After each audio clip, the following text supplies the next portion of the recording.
Okey, topik kedua. Okey. Topik kedua,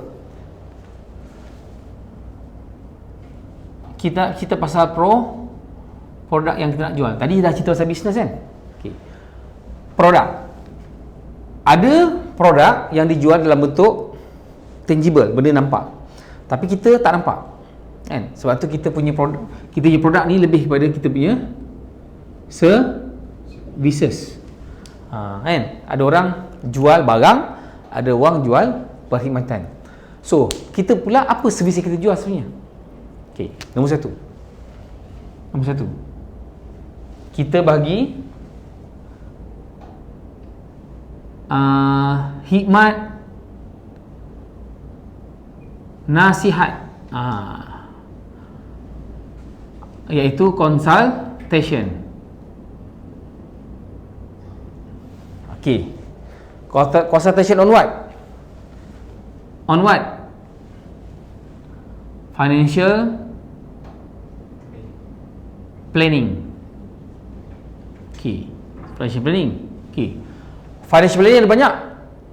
Ada investment, ada protection, ada estate distribution, ada estate planning, ada tax, macam-macam. Tapi kita fokus untuk financial protection. Okay, financial protection and focus on takaful. Nampak macam mana saya kecilkan? So takaful ni ada financial protection. Financial protection ni ada financial planning. Financial planning ada consultation. Kan kita tak jual barang. Tugas kita sebenarnya bagi apa? Khidmat nasihat on financial planning, focus on protection, iaitu takaful. So clear? Jadi you tahulah, you clear lah, ini ya kita job scope.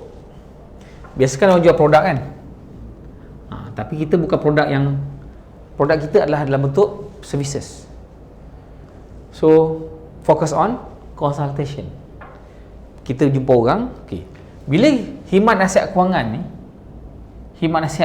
ni basically nombor satu, kita kena jumpa orang lah, betul tak? Lepas jumpa orang, apa kena buat? Kena sharing. Itu je. Cara nak sharing semua everything saya ajar. Ni nombor satu. Jumpa orang kena share. Okay. Cuma sekarang ni advance sikit sebab compare dengan dulu tak ada internet, sekarang ada internet. So ada face kita buat secara offline dan juga kita buat secara online. Okay. Offline ni macam biasalah, face to face. Okay. Online ni sama ada social media ataupun guna web ataupun guna blog. Social media termasuk Facebook, YouTube, IG, whatever lah. Okay. Cuma untuk hari ni, untuk basic saya akan ajar you focus on sharing offline saja. Okay. Settle yang ni okay. Apa produk yang kita jual sebenarnya? Okay. Now masuk dia punya produk.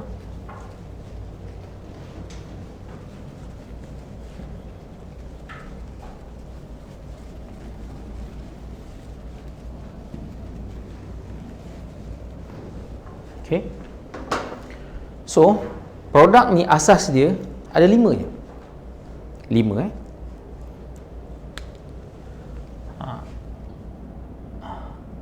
Saya sebut pasal takaful lah dulu. Okay.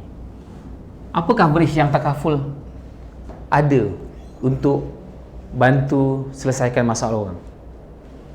Okay. Nombor 1. 1, 2, 3, 4, 5. Okey. Kita panggil 5 in 1. Okey, sebelum saya nak cerita 5 in 1 ni, sebelum saya nak cerita 5 in 1 ni, okey, you tulis benda ni. You tulis. Okay. Bisnes yang bagus. Bisnes yang bagus adalah yang boleh bantu selesaikan masalah orang. Okey. Lagi besar masalah,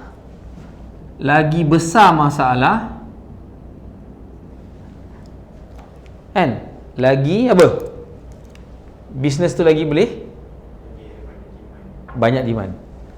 Lagi ramai orang yang bermasalah, lagi tinggi di demand.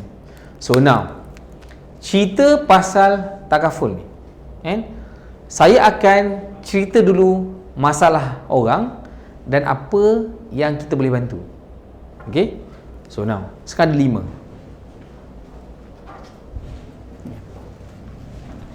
Ada 5 Okay. Masalah pertama sekali. Masalah apa? Masalah mati ataupun total permanent disable, lumpuh. Kenapa mati dan TPD ni masalah? Why?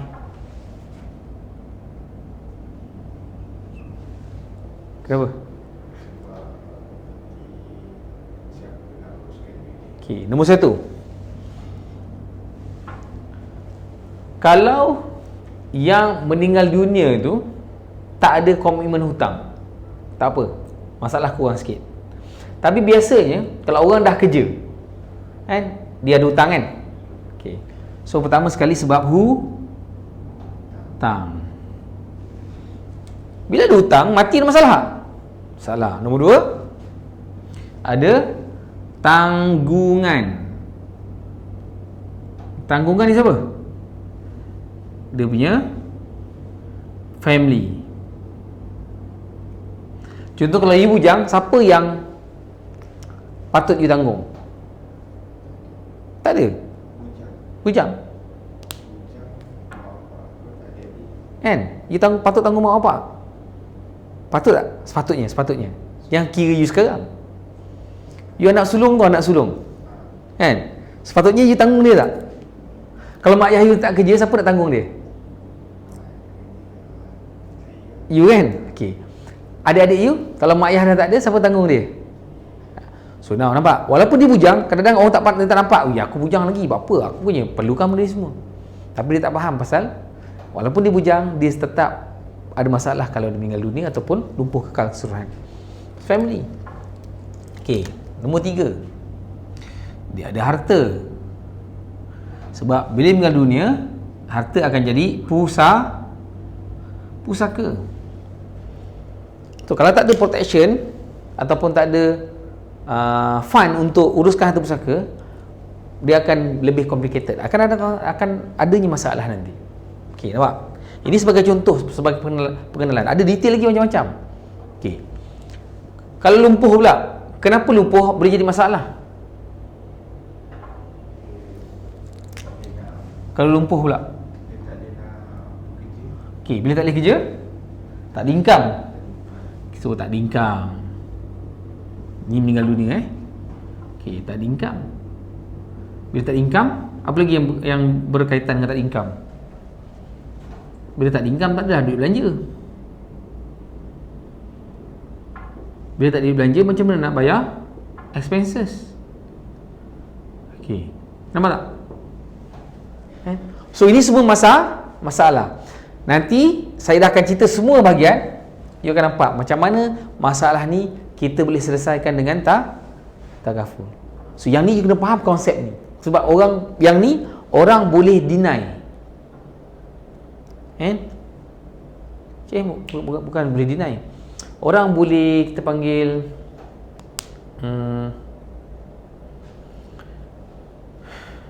dia tak boleh deny. Orang boleh macam buat tak tahu. Orang boleh ignore. Benda ni orang boleh ignore, buat tak tahu, tapi dia tak boleh deny. Kalau cerita pasal benda ni, Contoh hutang. Oh, aku tak ada hutang. Okey, tak ada hutang, ada tanggungan. Ada. So kalau meninggal dunia, kecuali memang dia dah buat planning lah. Tapi berapa ramai orang buat planning kat Malaysia ni? Kalau ikutkan statistik Bank Negara, baru 15.2% je orang ada takaful. So ada berapa 85% orang tak ada takaful gitu. So macam bagaimana kita sebenarnya, tugas kita tadi apa? Awal tadi memberi apa?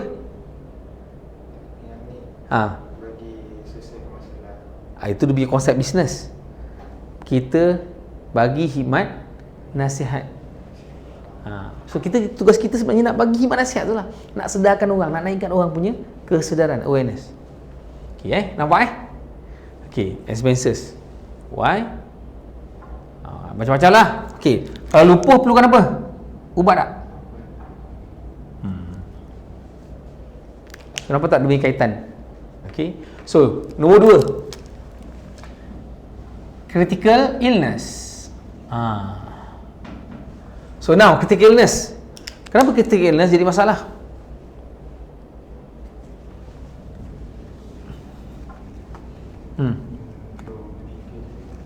Why jadi masalah?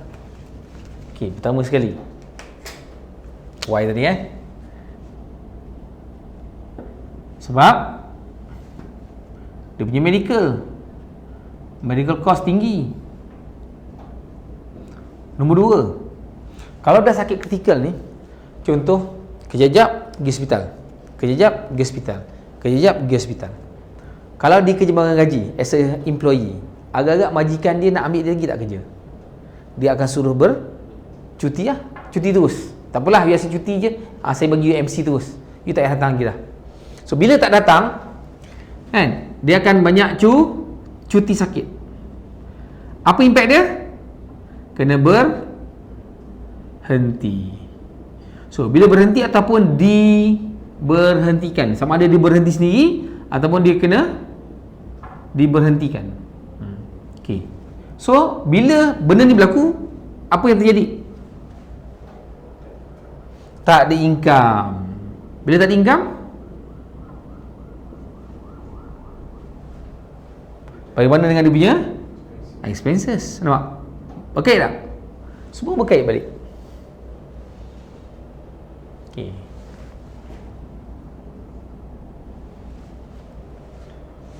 Cuti sakit. Kalau cuti sakit tak ada income, so expenses. So bagaimana, macam mana kita nak, kadang-kadang nak bangkit balik sebab duit dah banyak hilang ni. Kalau katalah kena sakit kritikal, duit habis semua everything kan, tiba-tiba kita sihat pula.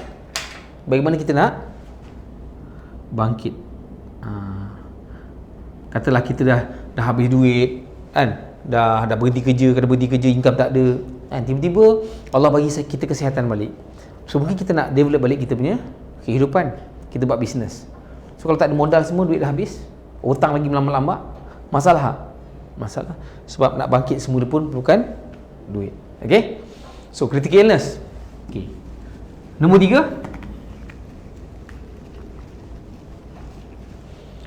adalah kemalangan, accident. Accident ni ada 2 kan? Satu, mati ataupun lumpuh kekal keseluruhan, TPD, total permanent disable kan? Ataupun ni, hilang upaya kekal. Ini kita panggil partial permanent disable.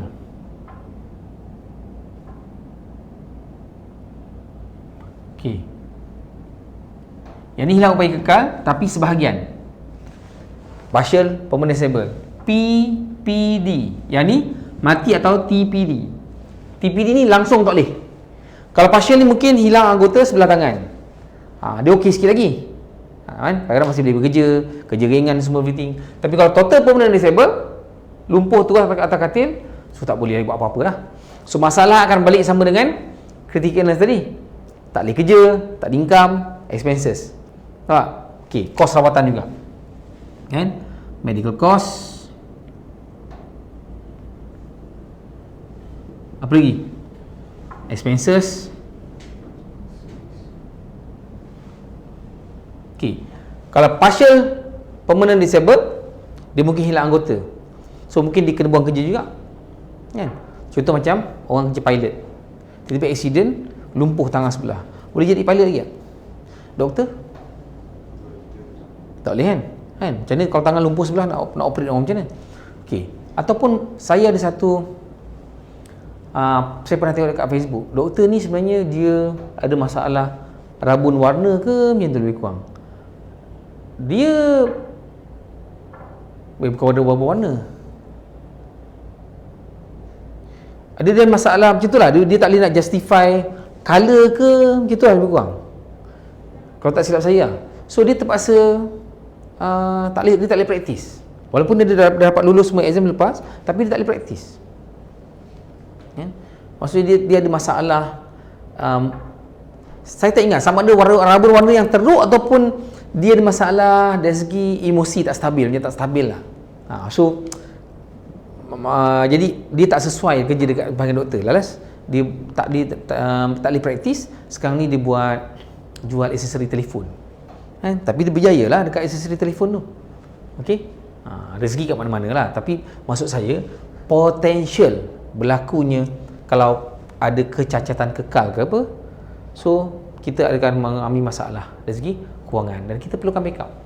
Okey. So nombor 4, apa nombor 4? So nombor 4, medical fund, dana perubatan. Kenapa dana perubatan? Kos tinggi, time limited, and then kena queue ataupun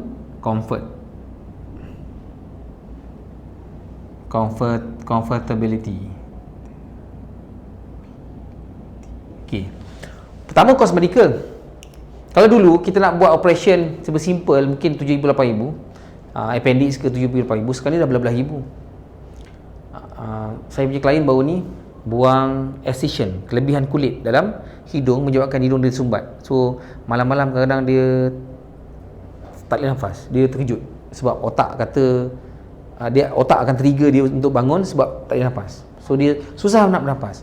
So total cost 28,000. Bukan murah. Okey. Lepas tu pula time limited. Kenapa time limited dengan medical fund? Kan? Kalau you katakanlah sekarang ni you pergi government, boleh dapat government punya treatment, tapi kena tunggu 5 bulan. Kan? Doktor kata you kena buat rawatan cepat ni. So apa option yang ada? Pergi private. So nak pergi private kena ada duit. Kalau tak ada duit, tunggu je lah. Itu namanya time limited.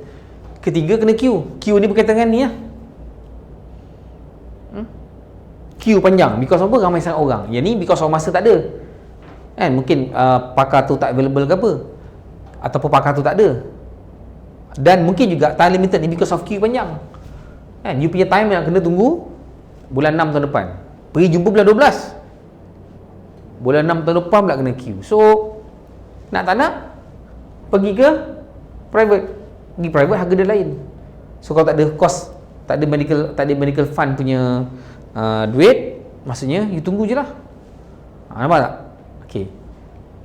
Comfortability lah. Kalau dekat government kadang-kadang kelas 3 punya ward tu dia meripik-rimpit kan.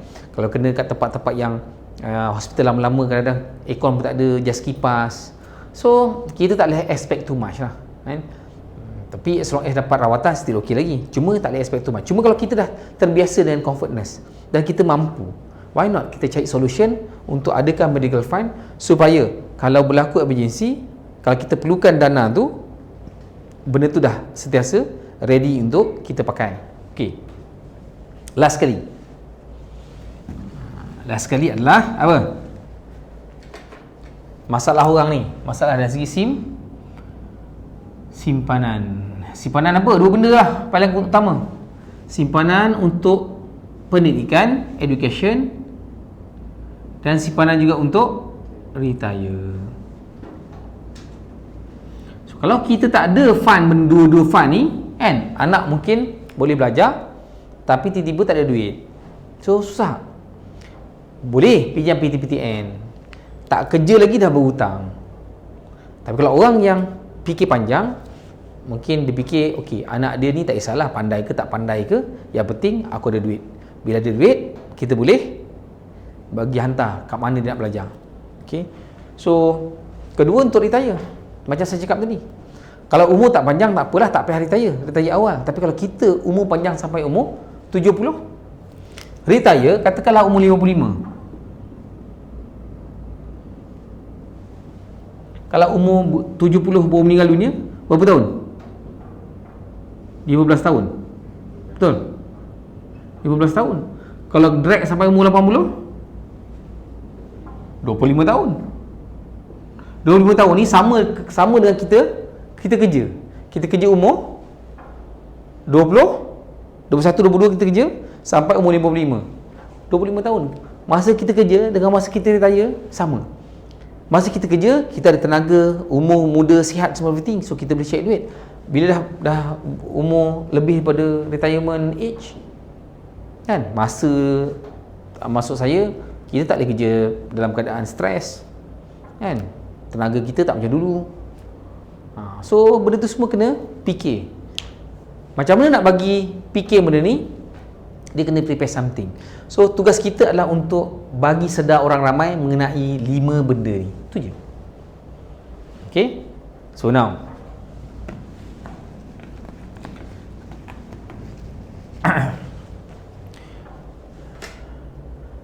so 5 benda ni pula pun sebenarnya berkaitan dengan risk kan. Maknanya ni apa? Ni semua risiko tu tak?